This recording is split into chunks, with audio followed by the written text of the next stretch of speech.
To an outside observer, popular Hindi nursery rhymes look like nonsense. You'll see potatoes tumbling through the air and monkeys dressing up in formal pajamas to attend a feast. These characters populate 22-minute compilations that run on a relentless loop. Because of the bright colors and the constant repetition, they are often used as a digital tool to keep a toddler occupied and quiet. However, when you translate the lyrics and look at the sequence of events, a specific pattern begins to emerge from the noise. These songs are built on a consistent narrative template that dictates how every character, from a moon to a vegetable, interacts with the world.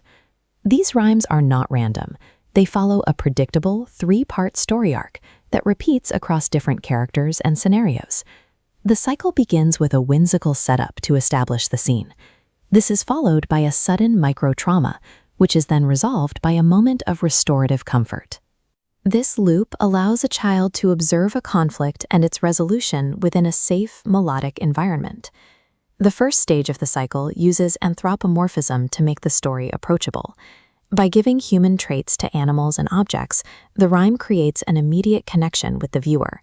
In the rhyme Bandar Mama, a monkey prepares for a dinner party by putting on a kurta, a pajama, a hat, and some shoes. Similarly, in Alu Kachalu, a potato is portrayed as a child, sleeping in a series of vegetable baskets. Even the moon is brought into the family circle. In Chanda Mama, the moon is described as an uncle who stays far away but spends his time cooking meals for the baby. Establishing these surreal domestic roles ensures the child is fully engaged with the character before the story introduces any trouble. Once the character is established, the rhyme moves to step 2, a sudden disruptive event. These stories quickly introduce elements of physical pain, property damage, or emotional distress into the previously safe setting. In Chanda Mama, the piece is broken when the baby's cup falls and shatters. The lyrics note that the baby becomes angry, and the scene turns from a meal into a moment of frustration. During his dinner party, the monkey bites into a rasgulla, only to find it is hot. His tongue burns and his excitement vanishes. The sleeping potato in Alu cut to the concepts of physical pain, accidents, and the idea that things do not always go as planned. The final step of the formula ensures the distress does not last.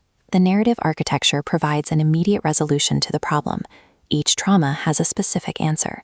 The baby with the broken cup is promised new cups and milk cream to replace what was lost. When the potato is kicked, the story provides a support system.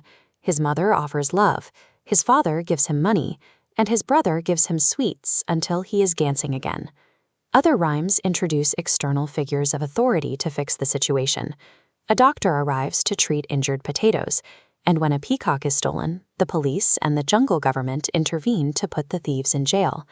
This concluding step demonstrates to the child that even when things go wrong, there is a path back to safety and justice. By presenting these small tragedies within a predictable melody, the rhymes help a child build a baseline for emotional resilience. This chart tracks the rhythm being taught. You play, you face a setback, you cry, and then a caregiver or a system helps you recover. This sequence mirrors the emotional regulation required in adulthood, and these rhymes introduce the concept long before a child can explain their feelings in words. The dancing monkey and the crying potato are part of a larger map. They provide a child with a guide for navigating a fall and the reassurance that they can get back up.